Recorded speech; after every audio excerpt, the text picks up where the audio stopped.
our viewers, it is always my pleasure to come back to this platform. I hope you're well. On this side, I am okay.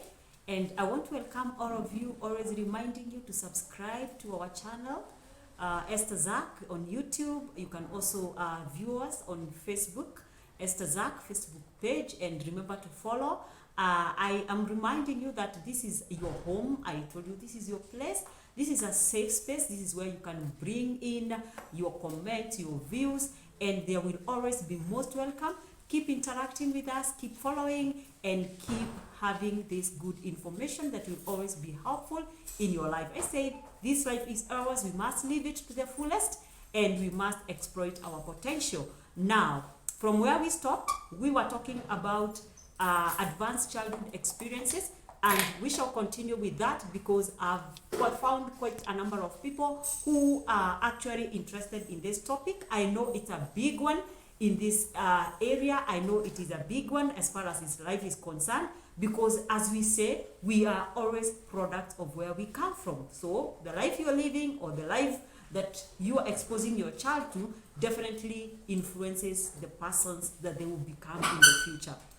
Today, as some of us have requested me, we'll be talking about the categories of ACEs. Categories of ACE. What are these categories, or what are these that we call advanced childhood experiences? And today I want to talk about two categories. So please come with me. Keep right there. Don't go away. Let us get the experience together. When you talk about advanced childhood experiences, they are put in two categories. One of the category is direct categories of ACE, and the other one is the indirect categories of ACE. What are the direct categories of ACE?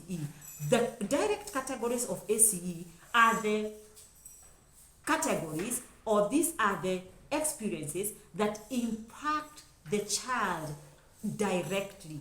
They impact the child directly. Of course, this is a negative impact, and allow me to list them, and then we can move on. One of them is physical abuse. Physical abuse is where a child is exposed to extreme physical pain. We have seen some of the children who've been locked, whipped, slapped, until sometimes skin peel off.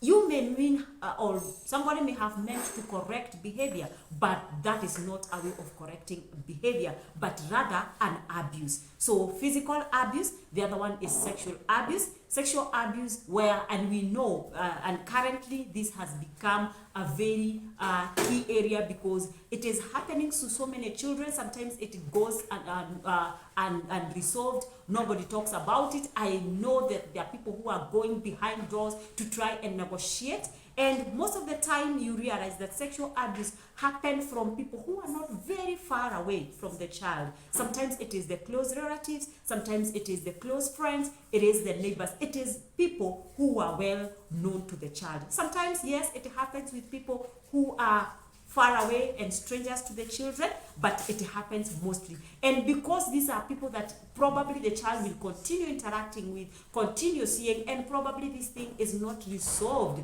to satisfaction, it tend to affect the child in the future. Some of the others are verbal abuse. I know this most of the time it goes unnoticed, or sometimes it is not taken as serious, but believe you me, verbal abuse can also affect a child into their teenagehood and eventually in adulthood. So it is very good to mind our language. It is very good for you to mind your language. Could it be you are a parent? I know there are parents who are not very careful with the words that they use on their children. But remember, the words that you speak, especially when they are young and their minds are still developing, they are very key into the persons that they become. And most of the words that are used, extreme harsh words, extremely uncalled for words, they impact the child and could actually affect them even in adulthood. Let's talk of emotional negligence and emotional abuse. There are some children who have been emotionally neglected. As the child grows, and we have talked about this earlier when we've been talking about mental well-being, the psychological factors, One of them is that we need to take into consideration, and for that matter, seriously take into consideration the emotional aspect of the child's growth. If a child is emotionally neglected and for a long time, it ends up affecting them even in their adulthood. And most of the time, you realize that this child are unable to balance their emotions, are unable to control their emotions, and such kind of things. And the final thing that I'm going to talk about in direct category is the physical neglect. This one does not inflict pain, but maybe the child is physically neglected. Example, a child who is not fed, yeah, a child who goes without meal, a child who is not taken care of in terms of the physical needs, in terms of clothing, you know. These are factors that actually affect the child. They grow up being in that condition. When it is prolonged, it is not taken care of. The child may seem to have overcome later, but it trickles down into their adulthood. With that well said, kindly allow me to go to the indirect. The indirect categories of ACE. These are factors that happen within the environment of the child. When the child is growing up, there are factors that are around the environment. It could be the home environment, it could be within the neighborhood, it could be the school environment, but so long as these things happen within the area where the child grows up, it is likely to affect them in the future. Kindly allow me to list them. One of them is domestic abuse. Maybe a child has grown up seeing the parents fighting. Yeah? Probably the father is an alcoholic and probably aggressive to the mother, or vice versa. This child grows in that kind of a violent home, they are likely to get affected. When probably there is conflict right, left, and center, it affects the child as they grow up. Another one, and I'm saying this with a lot of sensitivity, it's parental separation.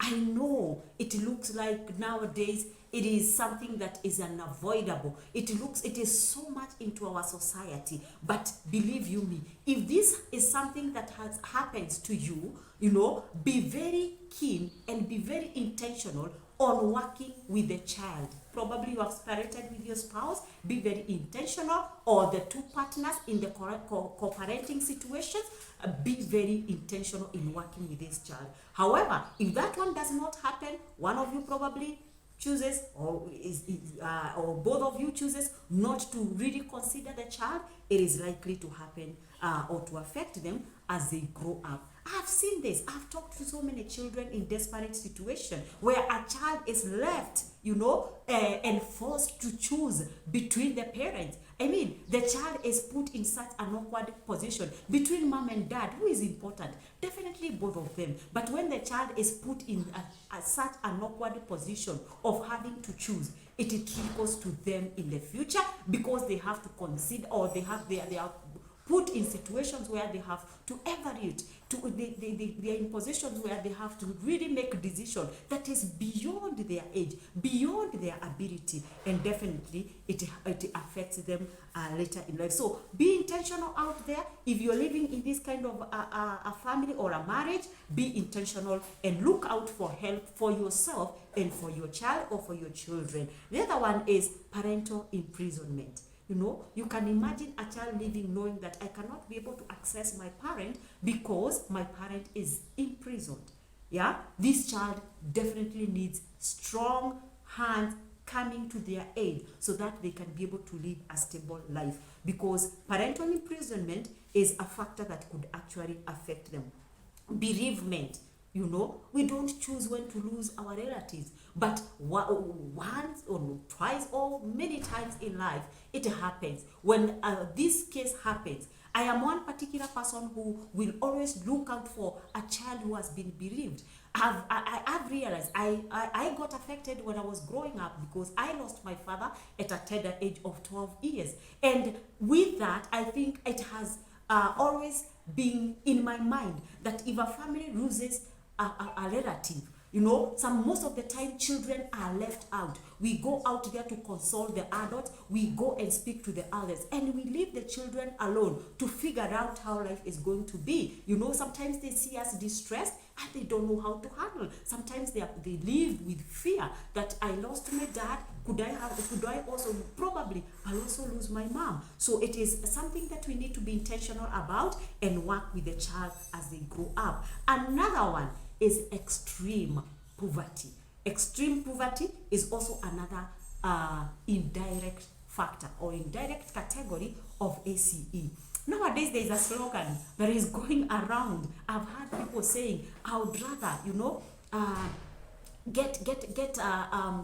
get frustrated in Dubai, rather than enjoy life with a broke man." I've heard some statements going across like, "I would rather die in an Airbnb rather than date a broke man." You see, in this case, I look at it this way. This is somebody who has had the pangs or have been inflicted with the pain of poverty, and they prefer anything else rather than that poverty. This is something that needs to be handled, because anyway, choosing to die as you look for money is not the solution, but it needs to be handled in the right way. There is also something else where a child probably is living in an environment where there is bullying.